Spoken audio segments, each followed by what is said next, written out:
Hello আমার সম্মানিত viewer, friend, family সবাইকে মা কিচেন এ স্বাগত জানাই।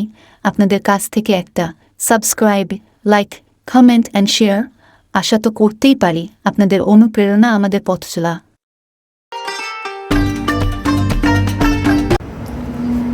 আসসালামু আলাইকুম ভিউয়ার্স, ওয়েলকাম টু মাই মাকিচেন। ভিউয়ার্স, আমি আজকে আপনাদের দেখাবো নোয়াখালীর খুব ঐতিহ্যবাহী একটি রান্না, নারকেল দিয়ে শসা রান্না।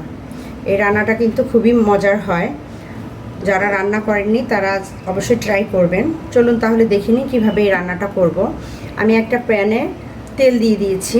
এবার এর মাঝে দিয়ে দিব আমি 5-6টা কাঁচামরিচকে এভাবে মাঝখান দিয়ে একটু চিড়ে নিয়েছি। সাথে দিয়ে দিব একটা পেঁয়াজ। পেঁয়াজটা ভাজা হয়ে গেছে। এবার এর সাথে আমি দিব রসুন বাটা, 1 চা চামচ পরিমাণ রসুন পেস্ট দিচ্ছি, 1/2 চা চামচ পরিমাণ আদা বাটা। মশলাটাকে একটু ভেজে নেব। এবার এর সাথে দিব আমি হলুদের গুঁড়ো, 1/2 চা চামচ পরিমাণ হলুদ গুঁড়ো, 1/2 চা চামচ পরিমাণ লাল মরিচ গুঁড়ো।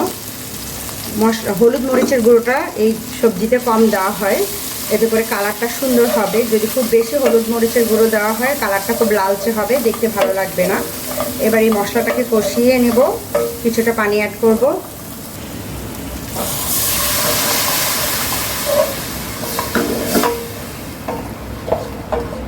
সাথে দিয়ে দিব আমি 1/2 চা চামচ পরিমাণ ভাজা জিরার গুঁড়ো। এবার এই মশলাটাকে ভালোভাবে কষিয়ে নিচ্ছি। ভিউয়ার্স, দেখতে পাচ্ছেন মশলাতে তেলটা উপরে ভেসে উঠেছে। এবার এর সাথে আমি শসা অ্যাড করব। শসাগুলোকে আমি আগেই কেটে এভাবে পিস পিস করে কেটে আমি ধুয়ে রেখেছি। সাথে আমি একটা আলু দিয়েছি। এবারে এই সবগুলোকে দিয়ে দিলাম, দিয়ে আমি ভালো করে মিক্স করে ঢেকে দেব। শসাগুলোকে ভালোভাবে কষিয়ে নিতে হবে।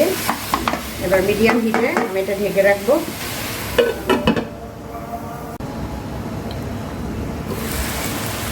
দেখতে পাচ্ছেন শসাটা খুব ভালো করে কষানো প্রায় হয়ে এসেছে। এই পর্যায়ে আমি দিয়ে দিচ্ছি লবণ, স্বাদ মতো লবণ দিয়ে দেব।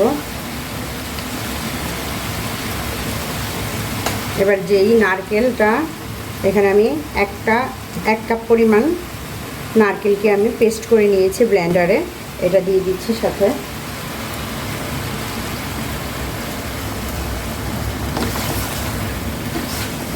এবার এই নারকেলের সাথে আমি আরও কিছুক্ষণ কষিয়ে নেব। নারকেল থেকে একটা তেল উঠবে, দেখবেন সুন্দর নারকেলের তেলটা ছড়াবে। এই নারকেলের রান্নাটা কিন্তু খেতে খুবই মজা। শসা আমরা বিভিন্নভাবে মাছ দিয়ে দিয়ে রান্না করে থাকি, কিন্তু নারকেল দিয়ে ট্রাই করে দেখবেন, ভিন্ন ধর্মী একটা টেস্ট পাবেন। ঢেকে দিব আরও কিছুক্ষণ।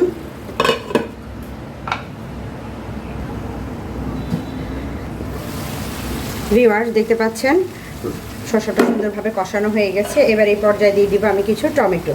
এখানে আমি ফ্রোজেন টমেটো ইউজ করেছি, আমার কাছে এটাই ছিল, আপনি ফ্রেশটাও ব্যবহার করতে পারেন। কিছু টমেটোর পিস দিয়ে দিলাম, দিয়ে নেড়ে চেড়ে আরও 2-1 মিনিট এটাকে কষিয়ে নেব। এরপরে আমি দেখাচ্ছি। ভিউয়ার্স, এবার আমি তরকারিতে পানি দিয়ে দিচ্ছি।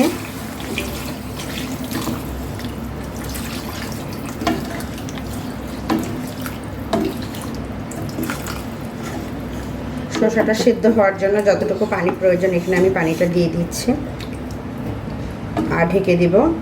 আপনারা যারা ঝাল খেতে পছন্দ করেন তারা কাঁচামরিচের পরিমাণটা আরও বাড়িয়ে নেবেন।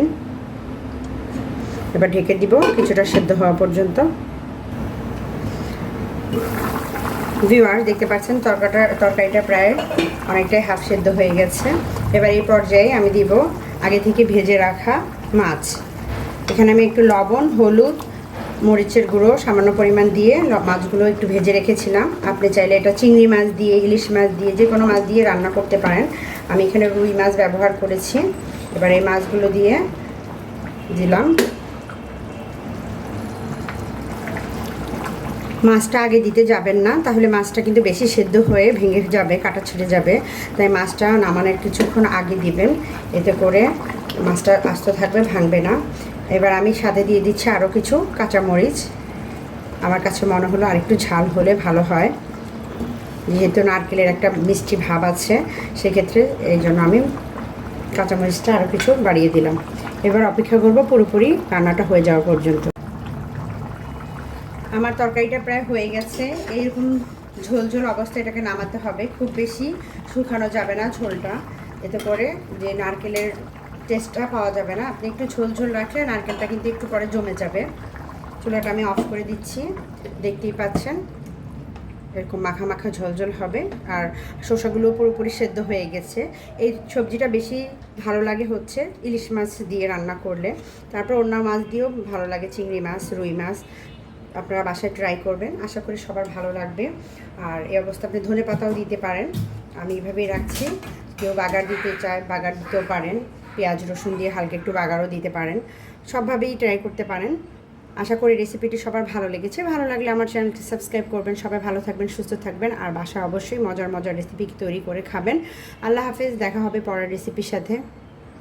হ্যালো আমার সম্মানিত ভিউয়ার, ফ্রেন্ড, ফ্যামিলি সবাইকে মা কিচেন এ স্বাগত জানাই। আপনাদের কাছ থেকে একটা subscribe, like, comment and share আশা তো করতেই পারি। আপনাদের অনুপ্রেরণা আমাদের পথ চলা।